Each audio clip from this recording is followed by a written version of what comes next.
And we're live. Welcome, everybody. I know that people are kind of joining in as Zoom lets people in one by one. Good to see everybody today. My name is Logan Lyles. I'm the founder of Demand Shift, your host for today's conversation. 9 direct mail pieces that outperform digital ads and how to combine them. I'm joined by Mike Gunderson. He's the president of Gunder. Mike, how you doing today, sir? I'm good. How are you?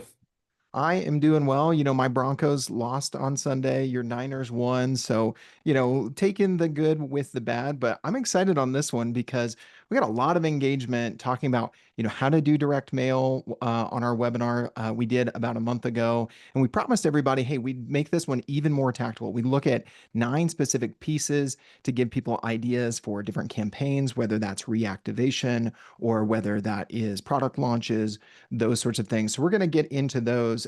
As we kick it off, everybody, we're going to launch a quick poll just to make sure chat and the poll is working and also see who's in the room today. How would you rank your direct mail performance right now? Everything from 10 out of 10 to 0, meaning, hey, non-existent or we haven't started yet. That's fair as well. So that is coming in as people are doing that.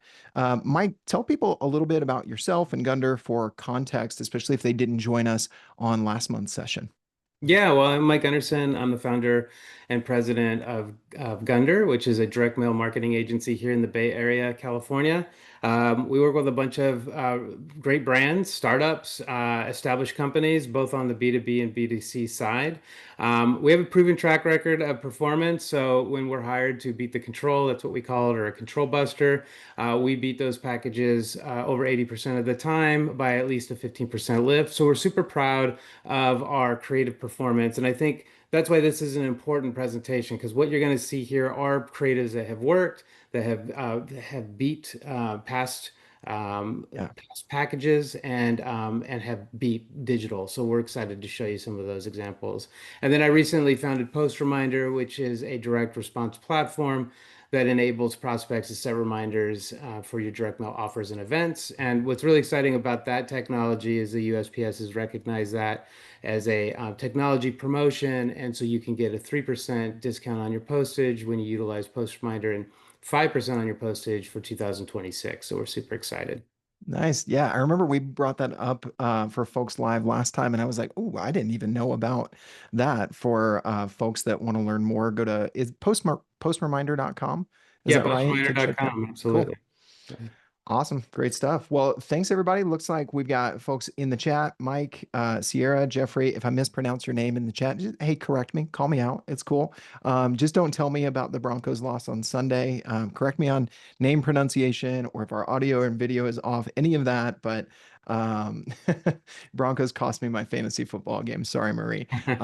Yeah, they cost me some heartache too. That call at the end of the game, that was terrible. All right, let's end the poll here and let's share some results. Let's see what we're looking at today, Mike. We've got, again, the question was, how would you rank your current direct mail performance?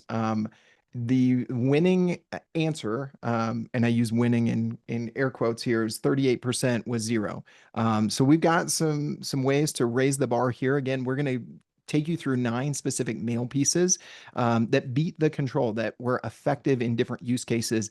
And we've got B2B, we've got B2C, we've got different sorts of use cases, kind of reactivating existing customers as well as new. Going out to new addressable markets in today's session. So stay tuned for that. I also want to launch one more poll real quick before we dive into the first use case, you guys. And that would be Making them work this morning, yeah. Um, what are you using in your marketing mix today? Digital only, direct mail only, neither or both? Let's hear from folks there as we dive in. By the way, we are going to have some Q&A as we go. So open up that Q&A tab, and as you have a specific question as we get into these use cases and these specific mail pieces we're going to break down and share with you today, drop your questions there in the Q&A. And actually, we had Mike one that was pre-submitted. Andrea Mitchell. Again, I'm hoping I'm getting your name right. And I thought this was a good one to kick off and kind of frame the conversation. She said, I thought direct mail was dead. Interested in how it's being used, by who, and what kind of success they've been having. So, kind of give us the flyby answer to that question, because I think that kind of tees up what we're going to show in the meat of this presentation in these 9 examples, Mike. Yeah, I mean, direct mail is all but dead. I mean, major corporations, major companies, startups, everybody's utilizing direct mail to really grow top of funnel sales and customers. And we've worked with some of the best. What's really great about direct mail right now is there's so many innovative ways to use it. There could be retargeting, there could be customer win back, there could be acquisition, obviously. And it's just really exciting to see the effectiveness of it. And then, as I mentioned at the last webinar, with trust really eroding in the digital advertising, really all around, direct mail stays as a trusted channel. It's something you can touch, something you can feel, and something that you can rely on. It's delivered every day by a human right to your doorstep, and I think there's something there. So I think as we move through the future, I think direct mail will even get stronger against digital in the future. Yeah. None of the pieces we're going to show you today that worked very effectively in direct mail were generated by Nano Banana. We'll just say that, right? So That is uh, fun to play with, though. I'm not gonna lie. Oh, it for sure is. There is a place for that. And I think, that's kind of our number one spot that well, number two, number one is digital only from everybody present here today. 50% of you are using digital only. And then right behind that, folks are using both. And that's really what we're going to talk about because as you could hear in the title, these are things that helped beat digital ads, but also were combined with digital for an omni-channel campaigns that drove results. So let's dive into the first one, Mike. You ready? This one I think is from Adobe. So Yeah. we've got big brands, B2B, B2C. Tell us about this one. What was the use case, the format, and then the impact? Yeah, this one was a little bit of a trick. Technically, they had to mail these folks. They didn't have information on them. They basically didn't have emails on these folks, and basically, a lot of these customers had kind of ran out on their service, and basically, we needed to reach back out to them and get them to re-up that service. And because we couldn't email them anymore, we actually had their address, and so we were able to send them this notice. And we made it look, there's two different designs here, one that looked like an invoice. And really, the way that we framed this was to say that their credit card information had expired, which it did. And then we Mhm. wanted them to essentially take action on this. So, again, why this be digital is because we couldn't use any digital tactics in order to get in touch with them. And so we were able to mail them and increase that renewal rate through the mail. This campaign, we did both this promotional and this invoice package. Both of them performed very well. The control package ended up being the stealth envelope with the Adobe logo, but with the more artistic designed letter, which was really interesting to us. And so this worked really well, not only in re-engaging those customers, but obviously giving them a much better offer that they could renew their account with. Mhm. Was this a new play for Adobe? What had they tried maybe previously with these folks where I mean maybe it was just a hey, this is kind of a dead end in our customer marketing mix, and they were able to just go a little bit further. Is that true, Mike? Yeah, this is actually the very first direct mail piece that Adobe ever did, Oh wow. which is really surprising to us. What's interesting about this, and what I'd like the listeners to really hear, is that relying on email alone isn't enough, especially as those email filters get more sophisticated. As you start unsubscribing from a bunch of things, you might inadvertently unsubscribe from an actual customer email from one of the services that you're using. So direct mail can be super powerful in sending to homes physically to get them to read your message and then of course renew or re-up or cross-sell a product or service. So definitely don't rely on email only. Really think about direct mail marketing as an option. Yeah, for sure. Um, you know, you bring up an interesting point sometimes, and I've had that before where customers have, gone unsubscribed, and it's like, no, I didn't really want to. Maybe they just meant to unsubscribe from a certain segment or certain content from you. But if that's all that you're relying on, that's all you have, then you're somewhat stuck. So I think this one is really interesting. Oh, we got a question here in the chat from Paul. Can you provide guidance on how you ID addresses? So in this sort of case, if you're looking to get started, where would you go with kind of some of the data to be able to get that on a customer list like this, Mike? Sure. Well, you can always procure lists with address. It's pretty easy and they're very, very accurate. The other thing is if you are driving in new customers, if you're a brand, we always think it's a good idea to try to collect that. Maybe you don't collect that on the very first intake form, but maybe once they become a customer, maybe there's an opportunity to say, hey, update your mailing address for whatever reason, and then Hmm. try to capture that information at some point. Finally, you can always do a reverse append. So I can get the first name, last name, and email, and I can reverse append that to an address. So I can actually match full digital contact information with a physical address, which is really useful. And in B2C, the accuracy rate has gone very, very, very high. So you can get anywhere between 60 to 80%, maybe even a little bit higher with some lists on B2C, and on B2B, it's roughly between 40 and 60% match rate. Right. Those are good to know. And for everybody listening, we are going to go in our next webinar next month, not to get too far ahead of ourselves. We're going to do a deep dive on data, both, from the address side and also the attribution and analytics side. So stay tuned for that. Thanks for that great question, Paul. We've also got Patty and a few others dropping questions in the Q&A. So keep those coming. We want to make this as actionable as possible for you guys. With that in mind, let's go to the second one. Our example here was ZipRecruiter. We can see a little bit of the format. What was the play here? What was going on? What were they trying to solve with this direct mail piece, Mike? Yeah, this was one of the very first direct mail pieces that they developed, and ZipRecruiter is a big mailer, highly targeted, and their direct mail program is very successful. What I loved about them when they came to us was they literally just kind of hit the ceiling on digital. They were paying a lot of money for pay per click. They were basically competing against all the big players, and they were kind of the new kid in town. So it's very expensive. But what they weren't doing was direct mail. And so the individual that brought us in, his name was Alan, basically said, hey, we want to spin this up. We think this could work. We ended up doing a small test, about 150,000 pieces, and it knocked it out of the park. We were able to get this piece of direct mail to the decision maker, and then we were able to then scale that program. They've been very successful in direct mail now for, gosh, I think about 7 years, and they're always testing. So I'm sure some folks here who own their own businesses probably have received a direct mail piece from ZipRecruiter, or if they're HR managers on the call, obviously they likely would have seen this as well. So it's just been a super strong channel for them. So this and really podcasting has really driven their business from inception, and they continue to do both very successfully. Yeah, I feel like I've heard them their ads on podcasts quite a bit, on a variety of different types of shows, from B2B to B2C, because this is a B2B play at the end of the day.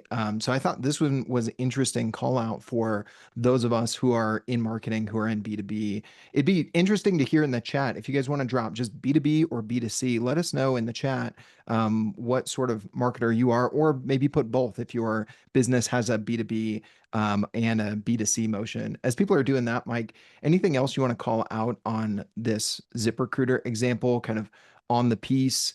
Yeah, I just see kind of the big, yeah, you go it, you go Yeah, for it. the tactics here are really good. We got a closed-faced envelope. We call this kind of a semi-blind envelope. So it's blind, but it does have an offer, but it's very clean, right, in its approach. And then on the Mhm. inside, you have this tip-on card. So they can actually peel this card off, save it for when they are ready to hire. It's got all the good stuff, right? So it's got a great offer, great call to action. It has an offer code. And so all these components combined allow us to get full attribution back to that direct mail piece. Now, this is an early version. I showed this because I wanted to show you kind of what we started with ZipRecruiter, but now they've gotten much more sophisticated with some variable information, variable QR codes. So when that QR code is being scanned, we know exactly who scanned it. And that's really great for retargeting. It's really great for follow-up. And of course, we get that direct attribution back to the direct mail program. So Mhm. yeah, all that is just really great. B2B, and I have to say this, if you're in a business right now and you have competitors that aren't doing direct mail, this could be your secret weapon. When I talked to the CEO about this program a few years ago, and he looked at me and he said, if you would have told me direct mail would have been, one of our main growth drivers, I wouldn't I wouldn't have believed it. And it truly is like a secret weapon for them. They were able to really capture market share through the mail channel because their competitors weren't there. Mhm. Yeah, that kind of that first mover advantage there. One of the things I've noticed here, and as I looked at some of these pieces as we prepped for today's session, Mike, I was curious, lots of times it seems like with direct mail having more CTAs, it seems a little bit counterintuitive to me. Like with digital, it's like you want one big clear CTA. A lot of these pieces have kind of multiple ways. You might have a QR code, you might have a phone number, you might have a site. Um, and I know this is a broad question because the answer is probably it depends. But for those of us, especially in B2B, who are maybe used to digital only, which is half of the group here today, how would you recommend them thinking about their CTAs with direct mail pieces, maybe versus digital, or what carries over, what doesn't? I swear we didn't plan this, but I'm giving another webinar tomorrow at the Delivered conference. It's an online conference, and my whole presentation will be on call to action. So it's a very good question. It's top of mind right now. But yeah, for direct mail, you will see multiple call to actions within a piece. On a postcard, you might see it twice. On a self mailer, you might see it three, maybe four times. And on a letter package, depending on what kind of components there are, you might see it three or four times. And oftentimes our clients are like, "Oh my gosh, like well, how many times do we have to say this offer? How many times does it have to be available? It's taking up, design real estate, right?" And at the end of the day, we just want to make it as easy as possible for that person to respond. So if they're on the back of the page, we want to call to action on the back of the page. If they don't open up the envelope, we want to call to action on the envelope. Sometimes we don't always do that. We want to try to drive them inside the envelope. On the tip-on card, obviously we want to call to action on the tip-on card because if they pull it off, we want to make sure they save it and they can get back to that offer. So it really depends on the piece, but for letter packages, it's usually two to three call to actions. For postcards, obviously front and back, and for self mailers, usually two to three as well. Okay, some good benchmarks there. Thanks for the question too, Jill.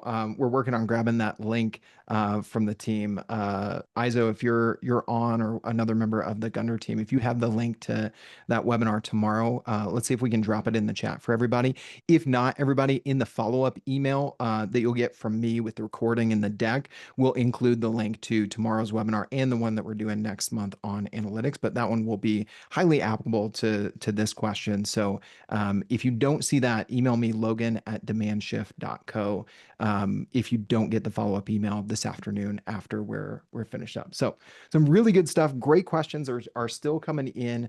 Thank you for putting up with my questions live here too, Mike, as I put you on the spot. Great stuff. This one was super interesting. So number 3 is AAA. So we're talking insurance industry, and we've got a pop out car and maybe some even sensory elements to this one. Talk to me about this one. Yeah, this one was fun. So why this one beat digital is because AAA does rely on digital tactics, obviously, to provide brand awareness and get more people to, obviously know about the products and services that they offer. But this was for the direct mail channel. And what's great about these pieces is it's going to the person that's going to hopefully make that decision, going right to their house. So on this one, we had a creative that was really starting to fatigue. And so we wanted to do something that was a little bit more interesting, really got their attention in the mail. And so what we decided to do is create this kind of interactive experience. Now this pack has a lot of really cool stuff going for it. So the first thing is we've done a reverse address window on the back side of the piece, on the flap side, with a little bit of promo copy. And then on the front side, it's literally just this huge window. And that huge window shows this pop-out car. Now, what's cool about this is it's very hard to throw this away without, I don't care if you're an adult or if one of your kids is running by the table and they see this thing, they're gonna want to open it up and they're going to want to build this car. So we designed this piece so that you could pop it out, build the car, and then have something kind of memorable about the direct mail piece, which is really cool. But in addition to this, is we actually added a leather scent to this insert. So when you opened up the piece, you actually it smelled like a new car, and it was just a very cool sensory experience. So I'm playing with, I'm opening up the window, I'm building a car, I'm smelling leather. It just really overtakes you. And then, of course, really clean design, simple call to action. This piece actually drove a lot of prospects to respond. And I think this, I believe, going back, I believe this got a 28% lift over their control package. So they were very excited about it. And what it did was it really gave a jolt in the arm, kind of gave a jolt in their direct mail program to kind of give it a little bit of life because they were just sending the control package, control package, control package, it was just kind of getting old. And so by breaking it up and inserting a piece that's really interesting, it kind of re-engaged that prospect. So some of these Mhm. guys are getting mailed two, three, four times a year. So this re-engaged them to really get them to take action. It reminds me of something that I read in a book. I forget the author's name, but called Giftology. It's a really Yeah. good one. It's been out for several years now. You can find it on Amazon, and it's all about, gift giving. And I think you can apply a lot of the lessons there to corporate gifting or B2B direct mail. And I remember one of the pieces of advice is don't send food. Because food is great, it has an experience, but then it's gone. Yeah. It doesn't last, right? If you can send something that's going to last like this, even if it's going to last because the kids in the house are going to keep it, right? You sometimes if we think a little bit beyond, okay, our prospect is a CIO at a Fortune 500 company and yada yada yada. Well, do they have kids? Do they have a spouse? Yes, yes, yes. All of these things in their normal life. How can we connect into that and give them something that hangs around? I've seen this even at conferences. We were talking about HubSpot's inbound conference. I see so many times people giving away swag that we know is just going to go straight into the trash because it's the same things. It's the notepads, it's the pens, it's the bag, those sorts of things. And I've seen people do webcam covers. I'm like, that is genius. That is a very smart little physical piece. And guess what? If people use that, they're going to see their brand literally every day, all Every day, day. as Yeah. they're on Zoom calls and those sorts of things. So Yeah. anything you'd add to that, or am I off No, base, I kind of drawing just that connection, Mike? no, I totally agree. I think I think what you give, what that special gift is super important. And the book you're talking about, Giftology, was great. That was by the late John Ruhlin, and That's right.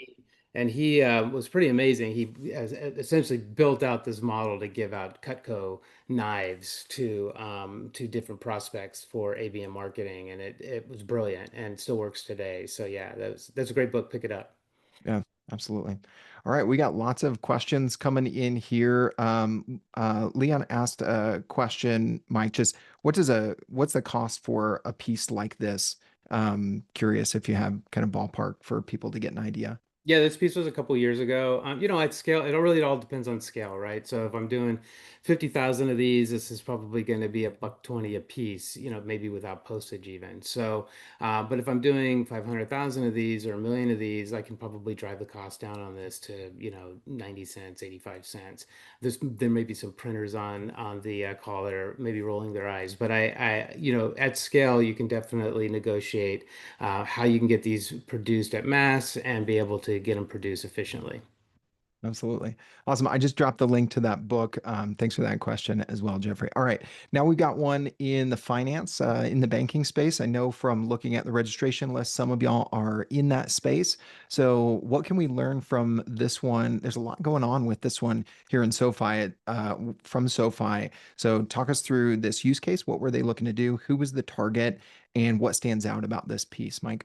Yeah, so SoFi. So this was a really interesting project. So again, when you're looking at these pieces, you're not seeing QR codes. You might be saying to yourself, why are they not putting QR codes? What is the best practices? So these are some of the originating pieces that maybe replaced digital or started their direct mail program. So SoFi came to us. Basically, they had some Experian, I believe Experian names that were going to expire essentially. So they had the data, but they hadn't done anything with it. And so they said, "Hey, Mike, could you help us develop a piece that we can get out to our prospects so we can see if we can make our numbers for the end of the year, our loan numbers, our underwriting numbers?" And I said, "Yeah, absolutely. It sounds great." So we developed this piece for them that was basically went out, I believe, in November.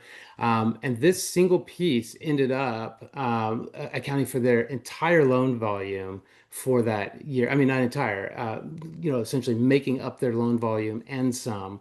And they had never really done direct mail at scale. So I believe there might have been like 300, I have to go back. I believe it was like 350,000 pieces of mail that went out.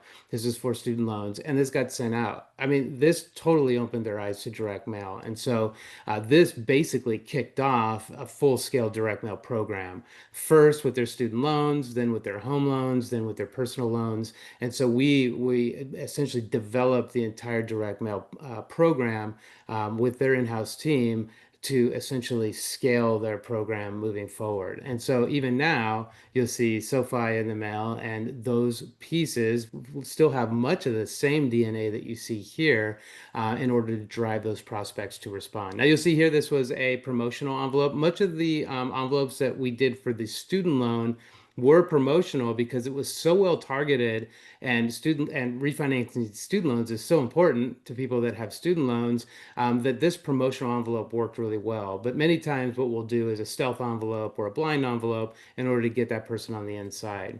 And I don't know if I stated it earlier, but what's really great about direct mail versus digital is, yes, I can get an impression. Yes, I can maybe go click more and try to understand the product. But when you get a piece of direct mail and you open it and you read through the piece, you're so much more informed when you go to reply. That means your conversion rates are much higher. So not only am I actually targeting the people that are interested in your product or service, but their conversion rates are much higher when they get inside the envelope and actually go to sign up for your product or service. So that's the power of direct mail, is it's targeted. I'm bringing the product to them, and once they get it, they open it up. They have enough information to make that decision on the spot and be able to convert without having to then go and research the website or find more information. They can just go straight to the form and sign up for the product. I can totally relate to that. I don't know if I'm just a reader, but sometimes I get these pieces and I'm just like, I'm curious and I'm kind of scanning the thing. Even if I'm not that much, as I think about it, and as you were just kind of laying out there, Mike, I'm like, yeah, I've spent more time looking at this, even if it's just kind of a quick glance through, like, what is this? And then maybe I pitch it. That impression is longer than most Mm. digital ads. That is, for certain. Some of the other things I want to call out, maybe you want to elaborate on a little bit, is I notice on the outside of the envelope here, the smart way to cut costs of your student loans, and there's an offer, that $100 credit, I think it is, on there as well. And then on the inside, the social proof. So that's one of those things that digital or direct mail, leaning into as much social proof as you can, because of the trust factor being so low in every sector, every industry. That's just a human thing. That's not a marketing thing or a B2B or B2C thing. So those were some of the things that stood out to me. Anything else on this one, Mike? Yeah, I think you bring up a good point with the incentive. So it's $100 credit to respond to this direct mail piece. And in fact, the beginning pieces just basically said that. It said, get $100 credit when you respond by, this one you can see here, 12, 15, 13.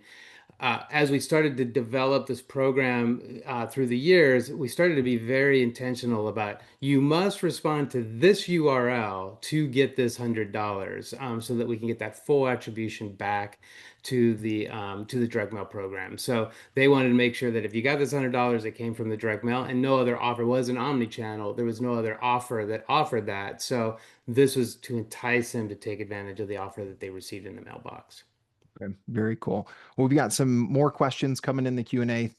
Keep those coming, everybody. We're about halfway through the 9 direct mail pieces here. The next one here, before we get to the next one, I just wanted to mention we've got a special offer. Speaking of that sort of thing, a special offer, a free direct mail strategy audit from the team at Gunder.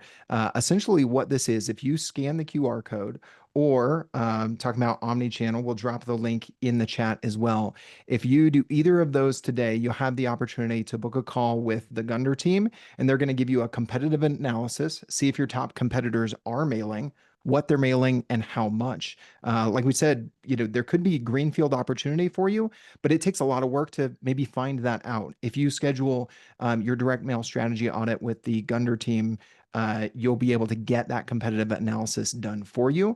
They'll also do a total addressable market snapshot, discovering how many records are available. The data question, how can we get access to addresses? Can I do that in my market? That varies from market to market and company to company. Gunder is willing to do some of that work for you and then build out an ROI pro forma, a clear look at what is the potential for direct mail for your business, and what could that look like for you. This is normally a $1,500 consultation to build out this audit and the strategy plan that the Gunder team would give back to you. We're doing this free for live webinar attendees only. So scan that QR code on the screen or grab the link in the chat. and you'll be able to answer a lot of these questions and get some more clear guidance. Because it looks like we've got, nearly a dozen questions already rolling in. So I'll leave that there for a second, and then we'll jump to Easy Cater. This is another B2B example, right, Mike? Yeah. We previewed this just a little bit. You see some QR codes coming in on this one, so we can talk about that a little bit more. Talk to us about, targeting, use case, and then let's break down this piece as well. Yeah, for some reason, a lot of our B2B clients have a Z in their name, but the Easy Cater piece is, Oops. could you just go one forward? Yeah, sorry, fat Um, fingers. yeah, so this Easy Cater piece, so we do quite a bit of mail, a bunch of different formats. This format here is a self-mailer.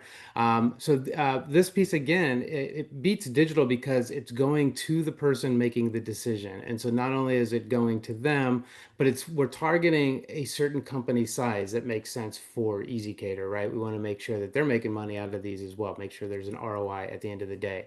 And so this piece has a lot going on for it. The front and back are very clean. It has a really great offer, and it really gives them the benefits and reasons to sign up for EasyCater to make their catering much easier for them. And so as you go inside the piece, it has social proof, it has credibility based off of some of the restaurants that they're using. It has imagery, so not only does it show images of food, but it also shows images of the app experience. And then, of course, it has a QR code, which is really powerful. And their current pieces all have a post reminder QR code. So if you are not expected to sign up for EasyCater right now, but you have a function maybe in a week or in the next month, you can utilize post reminder to set a reminder to take advantage of this offer when the timing's right for you. So it's just got a lot going on. And because of that, they also get to save 3% in their postage. So yeah, very strong piece. Works very well. Postcards and self mailers work the best for them. We've done a lot of testing. The visuals, I think, help get it, get it to the right person and get them to take action. So postcards and self mailers on this are the winning format. I love obviously the visuals of the food and that sort of thing, but also like as you called out the example of the app experience and the little it's just part of the design, which the design on this one, which I know is part of your background. I'm just like, oh, I love this. The little sticky note, the yellow on the front or back there that says, noon. And also, it's really interesting. This is, another shout out to check out Post Reminder. Those of us in B2B marketing, which seem like a lot of you in the chat from what we saw earlier, we know that the data shows that 95% of our total addressable market is not in market right now for our solution, for our services, for our product. 5% is. Now we can get all of the right targeting for the right people at the right companies, all of those sorts of things. But if they're not in market, how do we, get them to stay in our orbit so that we can communicate with them later? Post reminders is a great solution for exactly that sort of. What do we do with the 95%? How do we get them into our orbit, and find a way to kind of nurture them along? Is that kind of one of the things you guys were solving for, and you see clients solving for with post reminder, Mike? Yeah, absolutely. I mean, what we found were response curves were very long, especially in B2B. And so we were trying to figure out how Yeah. do we shorten that? We know they're long, we know they're holding on to the piece, but they're maybe responding to the piece after the expiration date. So how can we get them to take action before that expiration date? And Postminder does that. And in addition to that, we just had a huge campaign go out for the Gap. People were setting reminders for when the sale started, which was really fantastic. But in addition to all that, responding instantly, setting a reminder, but now you can share this offer. So with EasyCater, I believe we see anywhere between 5 and 8% share rate to this as well. So they can easily share this offer. Maybe I'm not the person that's actually going to be setting up the lunch for this board meeting, next Tuesday, but Jen is. So I'll just send this over to Jen and she can take advantage of the offer. So just a lot of functionality within that enhanced QR code experience. Yeah. You actually bring up a really good point there, Mike. I don't know if you saw Andrea's question. Good to see you, Andrea. Thank you for that early question and now one live. It relates to kind of what you were talking about here, Mike. Do you have any metrics related to who is sorting and or opening their own mail, trying to figure out how many decision makers get their eyes on these pieces? Maybe that affects the messaging, how they're addressed, those sorts of things, especially in B2B. Yeah, that's a very good question. It's always something we're trying to solve for. So, especially after the pandemic, so many companies were working from home. So we had to actually try to figure out like how do we get to the decision makers at home, right? So Mhm. we had to figure that out. And then for folks that are in office, it is super important to make sure that title slugs are correct. If sometimes if we don't have a name or we don't have a good name or a reliable name, we'll just use a title slug. So we'll say something like HR manager, and then business name and then address. We won't even put a name. Sometimes that'll help move the needle and get more opens. So it's critical to try to get past the gatekeeper, if you will. So if it is a big Fortune 500 corporation, like a very large, they have somebody sorting mail. That's what, especially in B2B, that's where it's important to have a more stealth approach. Really, something believable that'll get past that gatekeeper and right to the decision maker. And oftentimes that could be a 9 by 12 envelope package. Sometimes that could be, utilizing a DHL or a FedEx envelope to get past that gatekeeper. So there's a lot of different tactics that you can use in order to get it to the decision maker. Awesome. I love that. All right. Well, let's keep running because we've got some questions we want to get to as well. And we've got, let's see, what's my math? We've got four more examples here. I think someone asked in one of the questions about real estate. Here's an example from Redfin with some local targeting in the personalization here that I think is interesting. So let's dive into this one, Mike. Yeah, the Redfin team came to us and basically said, "Hey, man, we need some new direct mail creative that's going to really move the needle." And what I love about these creatives that you can't really do in digital and display is the amount of personalization that's within these pieces. So not only is it direct mail piece very personalized, it's got the agent's headshot, it's got the agent's name, it's got his last sale record, it has where he works, what region. So even the image on the front of this self mailer is actually tied to the region that this piece of mail is being delivered to. So Um, that piece, the image is dynamic as well. We're yeah, not just talking everything's about dynamic. dynamic text. Yeah, it's incredible, and it's a very laborious, proofing process to go through all this. But what's great is when I get this as a prospect, I can totally relate to the piece. This guy lives or works in my neighborhood. This is a house that I may have seen online. These are recent sales that I may have seen, and so it's very relatable to them. And then that carries all the way over. So I was talking about how to combine them. Then we also did an email that wrote along with this piece. So the piece basically gets sent, and then we send out a kind of an awareness email to kind of let them know that this piece is going to be arriving in the mailbox.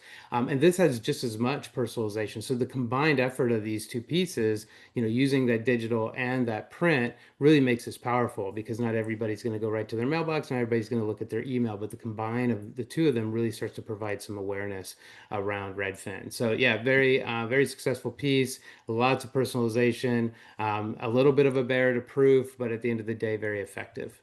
Yeah.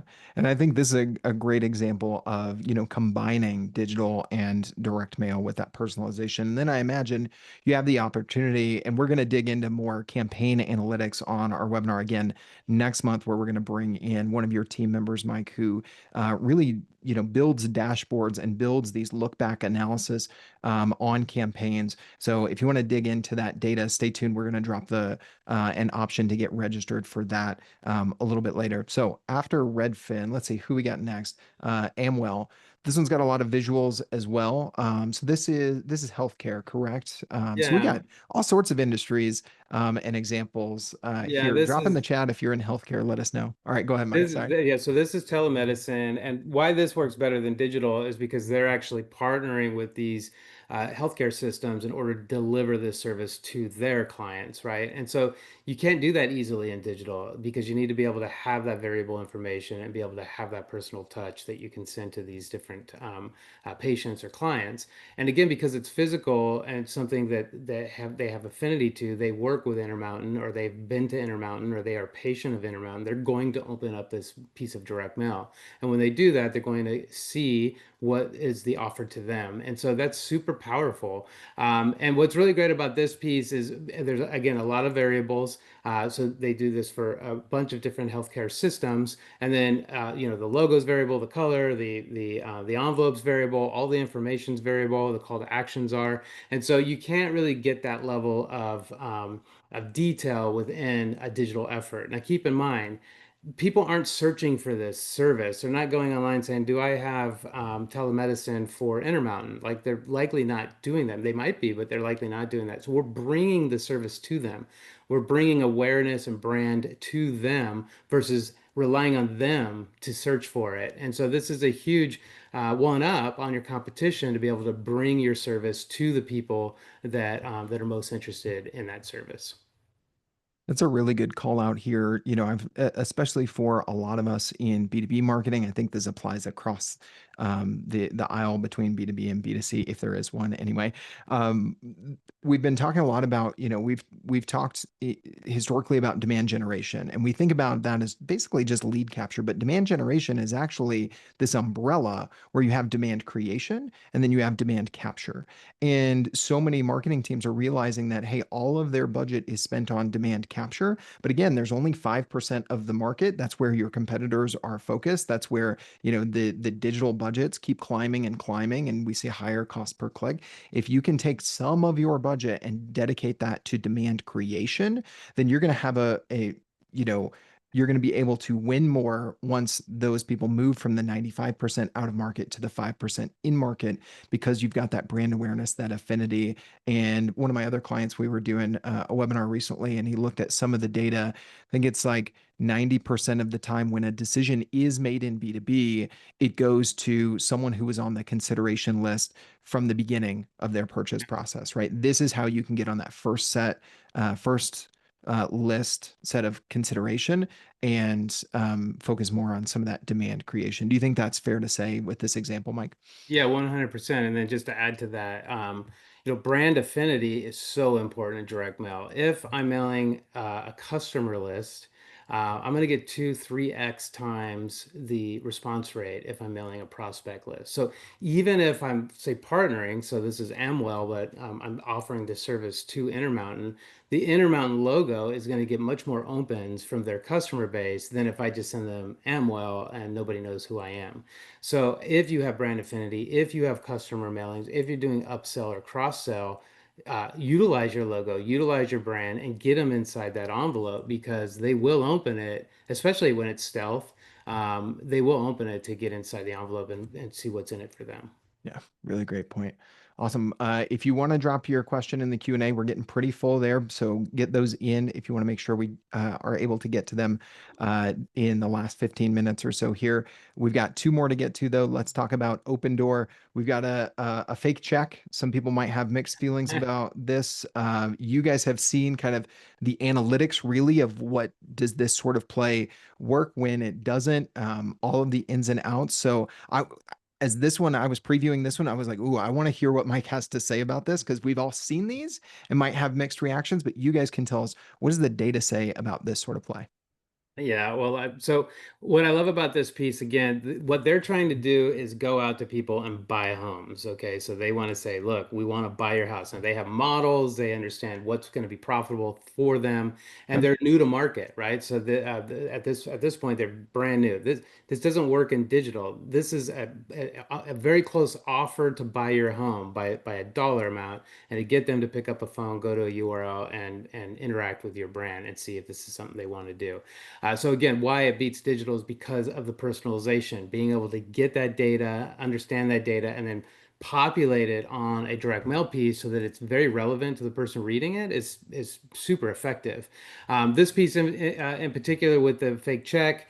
It is controversial. A lot of times with the brands that we work with, they don't want to do a fake check because they feel like it's misleading. I have a little bit different approach on it. I feel like if you don't go overboard and you make the fake check look like a voucher and really allow them to understand the value of working with that company. The value of working with this company is a $325,000 check to buy my house. I can put that together in my head. That's a very emotional play, and that's something that's going to get me to respond. If you say cash this check and then all of a sudden you're being entered into some sort of service that you never wanted, that's misleading and that's not cool. So we try to play the balance on it from brand, so make sure that it has good brand essence. It allows the people to understand the value of the offer, but we don't want to go overboard and make it look too much like a check, like they're going to go and actually cash this check and get $325,000, which most people won't. But that's what we don't want, that negative perception. So you got to play it carefully. something. And you see how we kind of popped it out through this window, it adds some intrigue. You see dated materials enclosed, you see appraisal department, and then you see that through the window. That's intriguing. I'm going to get inside and see what is that all about. And then it's got this check background. It's something that's of interest. So I want to get inside, learn more about the offer. Yeah, to me, and then you've got that call out under the 325K on the check portion, if you will, that is very clear. Hey, this is what this is about. You've got a not a real check. Obviously, that's going to need to be there. But I was going to call out the window to the 325K on the envelope as well. Because again, what you're trying to do is communicate in some emotional way. Here is the opportunity, right? Because people will be moved by that loss aversion, right? And what am I missing out on if I don't take action? So I see that kind of at play in the marketing with that open door example. All right, we've got one more, and then we're going to get to everybody's questions. Let's talk about this one from One Main Financial. We're seeing more QR codes. We've got some questions about QR codes that we'll be able to hit in the Q&A section here as well. Mike, what was the situation here, and what's unique about this piece? Yeah, well, one thing I wanted to mention on this piece is the QR code and the visibility of the QR code. It's up front and center, and it's trying to get people to interact. They have a very smooth process to get people through that loan process, and so you want to utilize that and really bring ease to that response, to the response that prospect's trying to do. And what's great about this is they did on this particular piece, they use post reminder in order to get them to take action. Obviously, give a call, so a tap to call. So instead of like dialing, nine numbers, just tap and calling and getting connected to somebody. And then finally, hey, I'm interested in this, just not right now. Like maybe I'm interested to look at this tomorrow, or maybe this weekend, or maybe a month from now. I'm going to set a reminder for when I might need this offer in the future. And this is brand new. It's net new to direct mail. It's never been done before, and it's very effective. Now, these guys have huge volume, so that usability and that functionality paired with a 3% discount is a home run for them. So that's really exciting.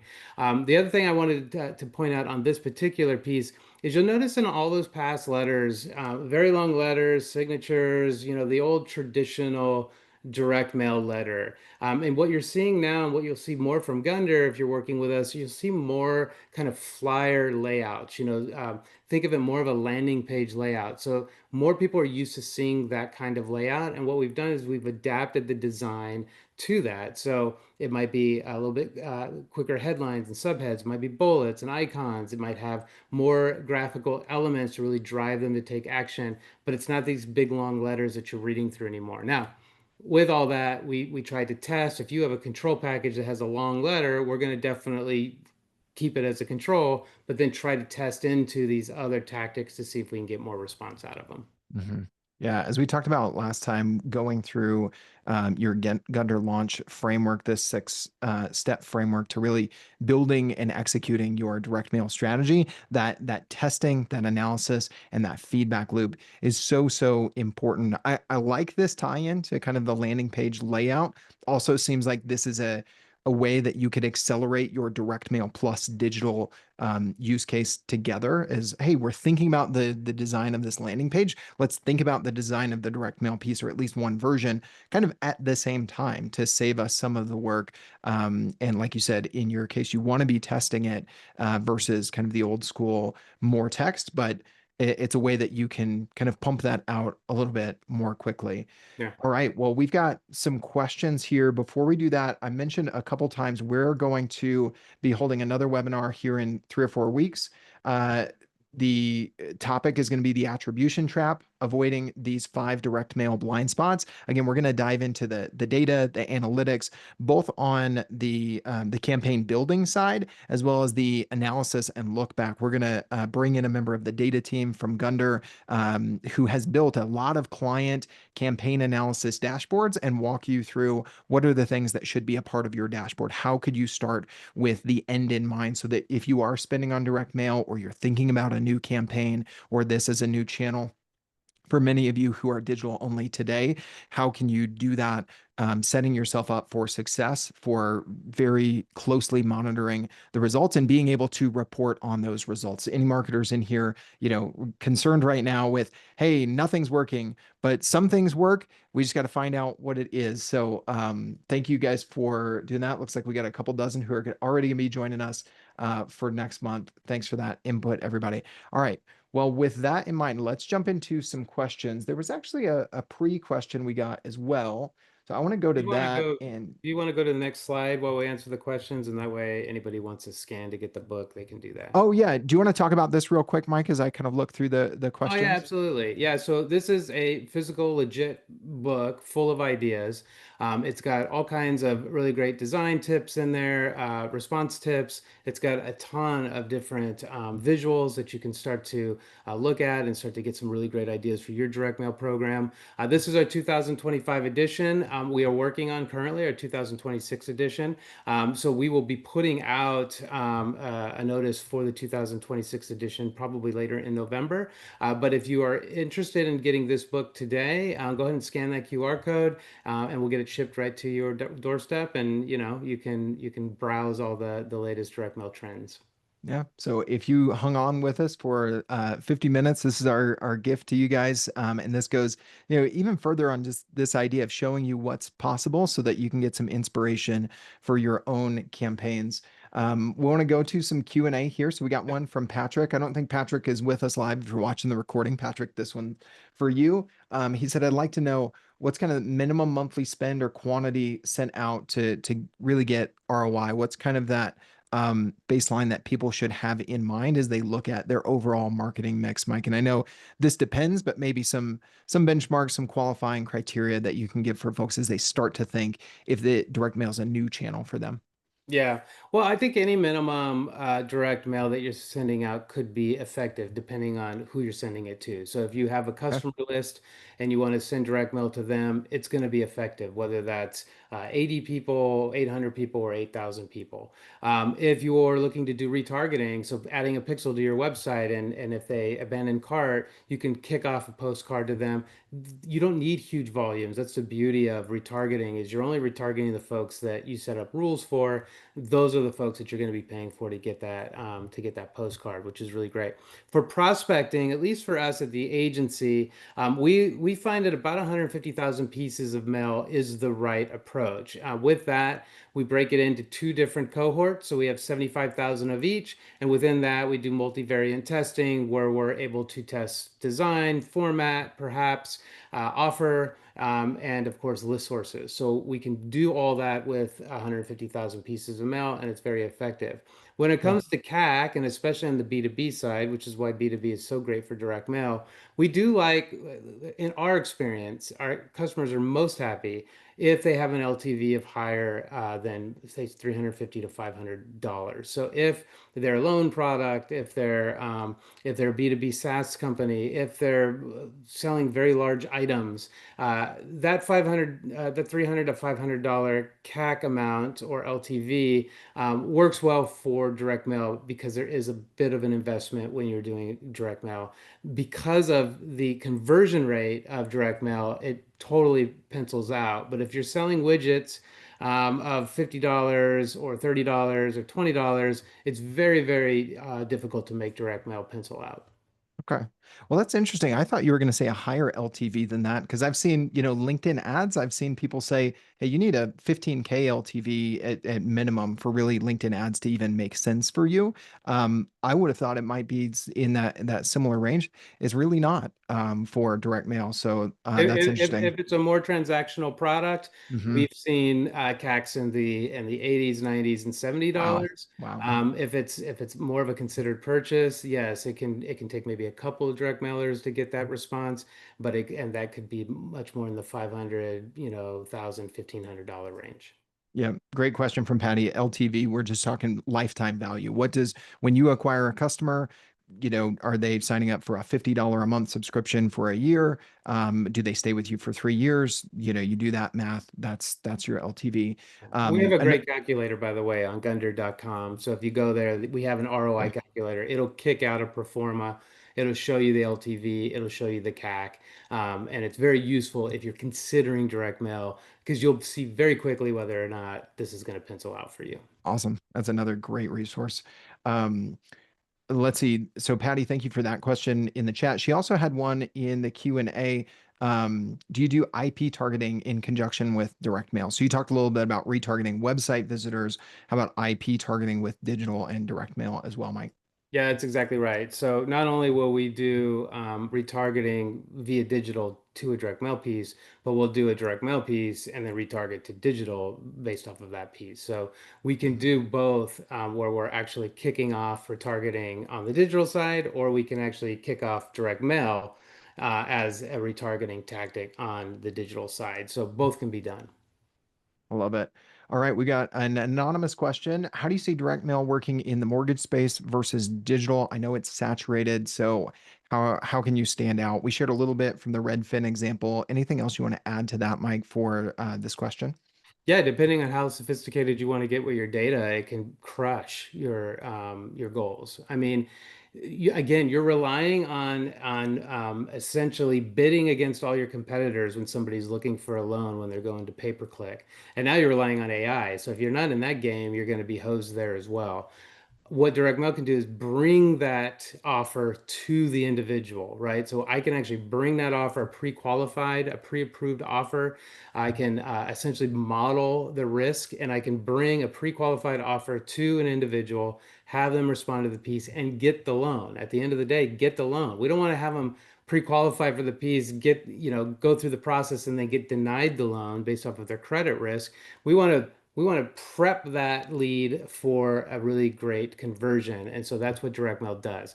It allows us to see what those credit scores could be, or what the credit risk could be, send the offers directly to them, and let them make the decision if this is something that's right for them.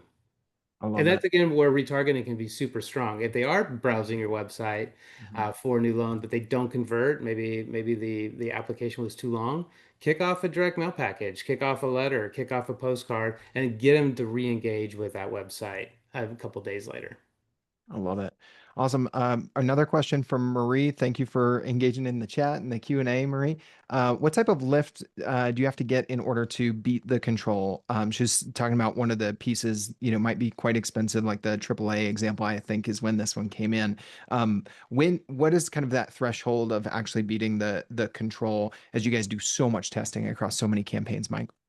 Yeah, there's a couple different things that you have to look at when beating the control. I might be able to beat the control if I send everybody a Cutco knife, but it's going to cost me a lot of money. So there's not going to be any ROI there. So it's important that we're efficient with the packages, which is what we're known for. We try to stay within the package costs.